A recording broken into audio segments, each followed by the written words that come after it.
Brisbane Broncos. A big shout out to Scoop for his lovely spreadsheet. But we do have Mitch here, who has gone top 100 3 years in a row. So that cannot be a fluke, in my opinion.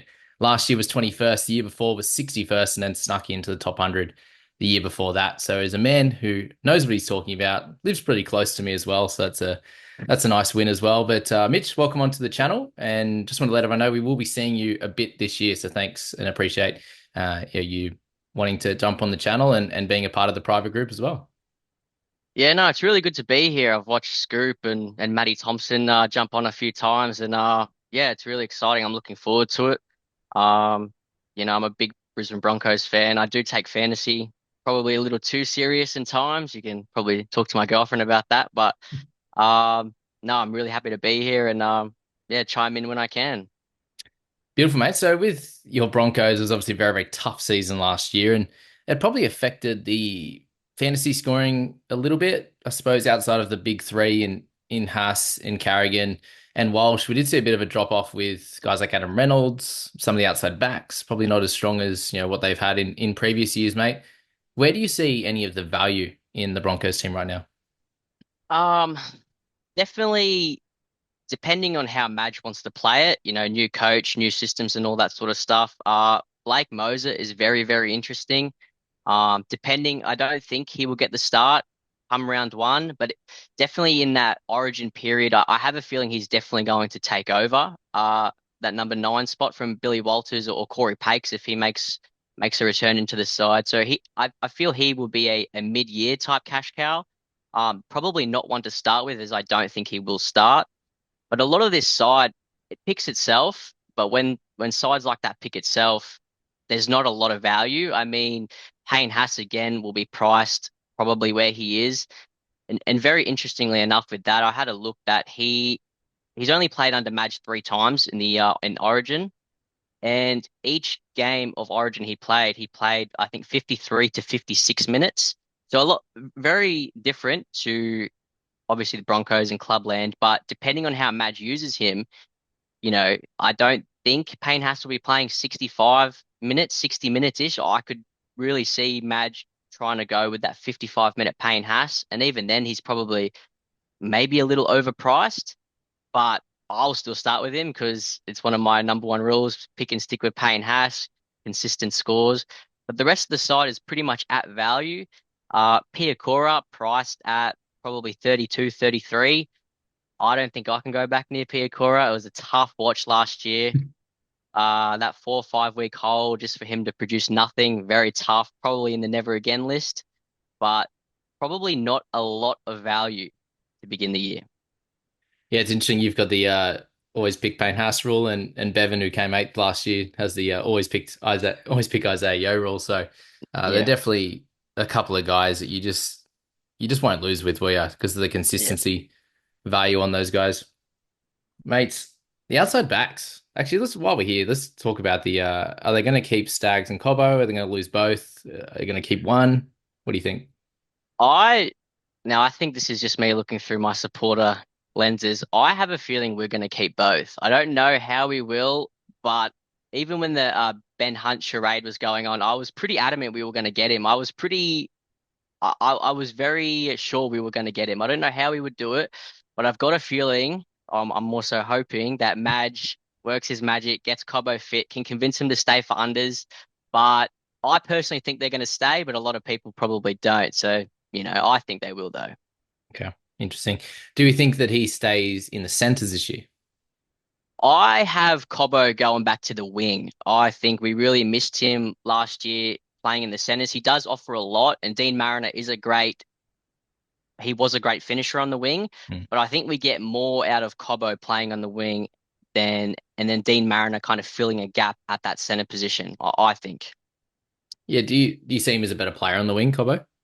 I do. I think he has a lot of good carries. He runs for 200 plus meters. I think at center, he can be a liability in defense. I mean, so can Mariner, but I Hmm. think Cobbo on the wing just provides a lot more for our team. I think, that 2023 run when we made the grand final, he was one of our more consistent players on the wing. And I think that's his best position. Yeah, and he kind of lost that in the centers, didn't he? It was very hit and Yeah. miss. but the whole team was, I suppose. It's hard to pin that on one person. But Ben Yeah. Hunt, you did get your man, mate. With Mam being out for 9 weeks, we see him slotting in for that 9 weeks at six, and then do we see a bit of an issue with the nine position from there? I'm not, I think it entirely depends on how we're going. I have a feeling if we're doing well, Ezra Mam he won't walk straight back into that sixth position. I think if we're, doing well, 10 weeks into the comp, I can see him playing reserve grade for a little bit. I'm not sure how it's going to work out and what Madge will do, but I think it entirely depends on how we're going.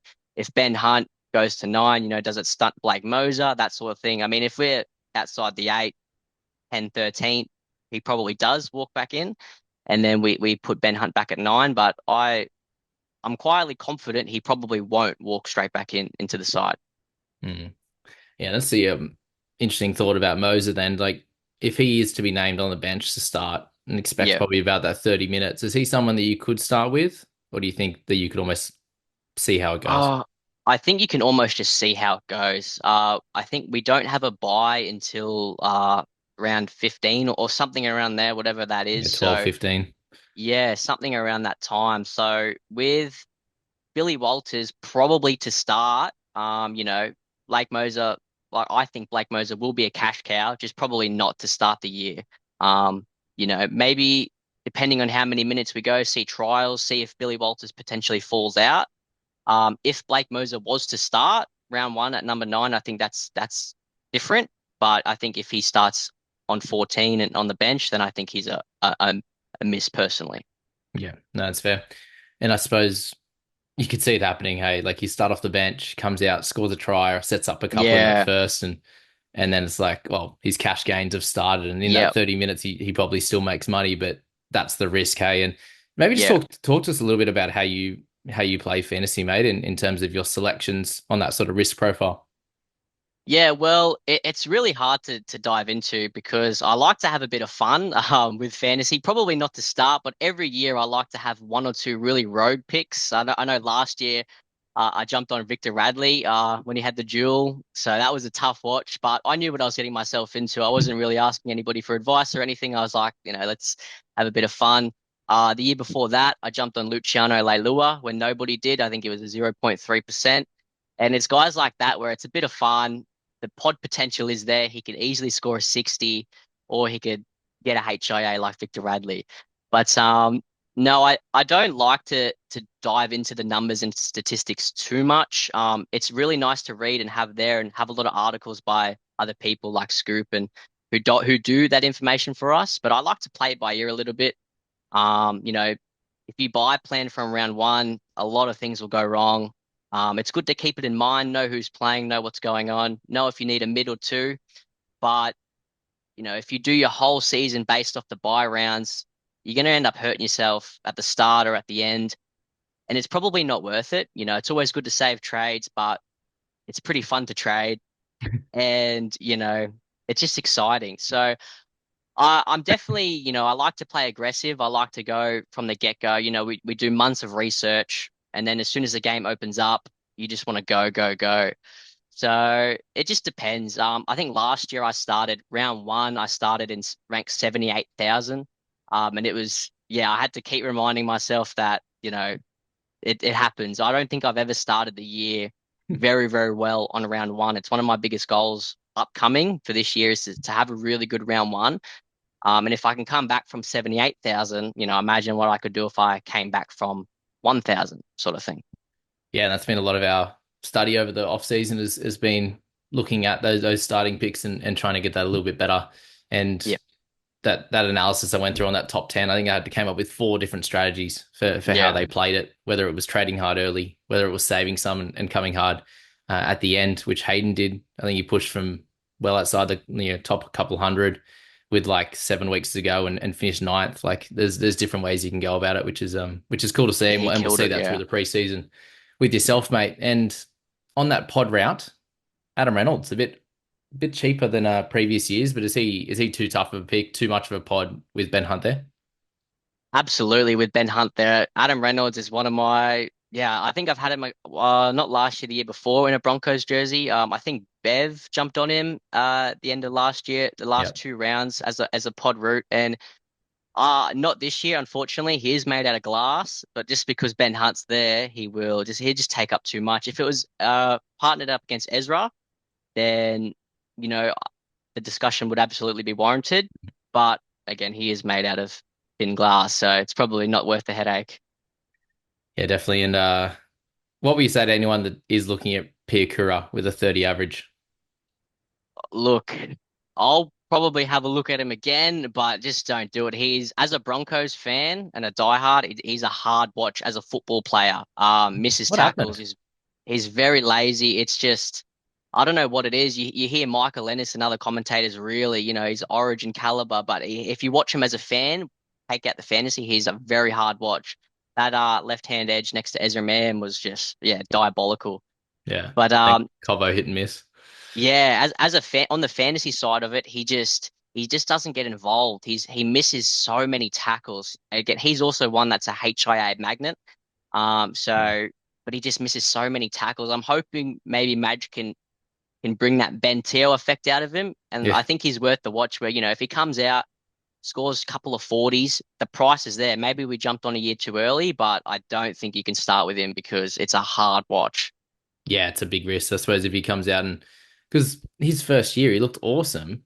He Yes, did. He the looks so stats were a good. little bit lower. Like it did Yeah, show that, but he did went backwards this year, which was wild to yeah, see for someone so talented, as everyone's saying. yeah. Yeah. Yeah, it's a weird one. Mate, probably finish these things off with Reece Walsh. So he did end up at a 50 average this year for a team that was pretty poor. He Yep. did kick goals at times this year as well, and we probably will expect that again with Reynolds Yep. not to play every game. Is there any merit in starting with him? I know people are, people looked at Ponga last year, started with Yep. Tedesco. There's all these, you pick that one fullback to start with. Is he someone that you could take that risk on? I don't think so to start the year. Reece Walsh is he's not a hard watch. He's a different type of watch on fantasy. I owned him last year. Again, big. I'm a Broncos guy. Bit of fun, bit of a risk. I bought him for a few weeks before Origin, Yep. and he's good for he will score two tries, set three up, have a couple of line breaks, and he'll score 59. Yeah. And then when he has a poor game, it's single digits. It's like a teen score he's got in him. So I think with Ben Hunt coming, he probably will do even less kicking. He had a lot of because Ezra Mam doesn't kick the ball, so Reece Walsh is a left footer, and he was doing quite a lot of kicking on that left side. When if Reynolds was out of play or goal kicking, so his stats are inflated a little bit. Mm. Um, so it probably isn't a great starting player. There'll be lots of other value somewhere, with other guys, depending on the type of route you want to play your wing fullbacks. If you want to go cheap, if you want to go a keeper, maybe more consistent. At a 50 average, give or take, he'll be priced around that 700, and I think that's way too much for someone who probably have a decreased role. Yeah, so this probably sounds like more of a if it's a full strength side, then Yeah, leave him. If Reynolds is out, he's got the goal yeah, kicking and that 180 kick uh, meters that Scoop's put there, then it becomes yeah, more interesting, doesn't it? absolutely. Goal kicks does in play kicking as well. Then yeah, that's why I jumped on him last year because he definitely has a lot more value when that happens. Yeah, oh, it just made me think of Latrell Mitchell when he just took over for that month Oh, last year, so kicking good. like 300 meters and Yeah, tie all of a breaking sudden Jack goals. Whiten Oh, forgot how to kick a ball. So yeah, just gave it straight to Latrell. So that was wild, mates. But just on that draw, then you said you don't look too much into that, but with them not having a buy at all until round 12, does that just really increase someone like Payne Haas's value? absolutely. Payne Haas is a really probably my favorite, just pick and stick. You know what you're gonna get from him. And there's at the start, a lot of people talk about chasing value and that's really good. That's what you want to do. If you want your team value to be up at 15 mil on a good year, you need people who will make money. But it also correlates with points scored. And if I pick a Payne Haas or an Isaiah Yo, they will be capped at their value, but I'm guaranteed 60 plus points a week. If something happens to Cleary or someone, your captain, let's say you don't captain those two, you've got a ready-made pretty much 60 points walking, Yeah. which is really good to help you have those big weeks when you need them. If you go mid is typically a really good scoring position early in the season, round one, two, it's very low scoring. And Payne Haas, I think every single last year he did get injured, but every other year he starts off averaging 65 or Yeah. whatever the number is. And that's just it's invaluable at the start of the year for someone who doesn't go with Payne Haas. Yeah, the guaranteed points are massive, and you're probably going to have Yeah, three or four guys, or you want three or four guys in your team where you can guarantee their points, whether it's a couple of mids, a Cleary, and maybe yeah, a gun fullback that we've seen yeah, in absolutely. previous years that have that upside as well. They're pretty consistent across a 4 week Yeah, span, but they have that 70 plus upside, which is really, really cool. yeah. Mate, does that leave us with everything we need to talk about with the Broncos then? Yeah, pretty much. It is a pretty boring side. The side picks itself. Will you go Payne Haas? Will you not? Does Blake Mozer make the starting side? Is he thereabouts? Are you brave enough to take Piakura? That's it's a pretty boring side. So hopefully that correlates to on the field as well. Yeah, there's still probably one or two guys that you're going to have in there, and if there are injuries and the like most teams, it's good to know, what's waiting in the wings. But maybe probably just the last one. Is there any outside backs if we do have any injuries that we might see this year with Corey Oates retiring? Oh, honestly, it's something that it scared me off a little bit. We don't have a tremendous amount of depth. I'm seeing in the media all these young kids coming up and coming through. I think we've got a few replacement fullbacks, but I think Karapani is the only outside back Mm. replacement that I definitely know we have. So Yep.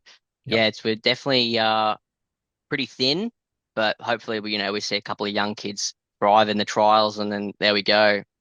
Hopefully, Yeah, they can play half a season of cup and have a game or yeah, two that's through it. Origin and stuff. Yeah, easy as mate. Well, thanks so much for coming on, and for everyone watching and listening, you'll hear from Mitch plenty throughout the preseason and during the season. And mate, we hope for another cracking year and continue the trend of improving each and every year and in the top 10 or winning it this year, mate. No, of course, I can't wait. I've pretty much forgotten how to play fantasy. It's been that many months since I've seen the game or anything. So I'll go over it again. Hopefully we can kill it. We've got lots of good people in the private group and in this space where, a lot of people offering advice and giving their opinion, and it's really good. It's a really good community you've built, and it's really exciting. There's a lot of good people in there. So Awesome, Mitch. Cheers for that. And good luck, everyone, with selecting your Brisbane players very, very early. that's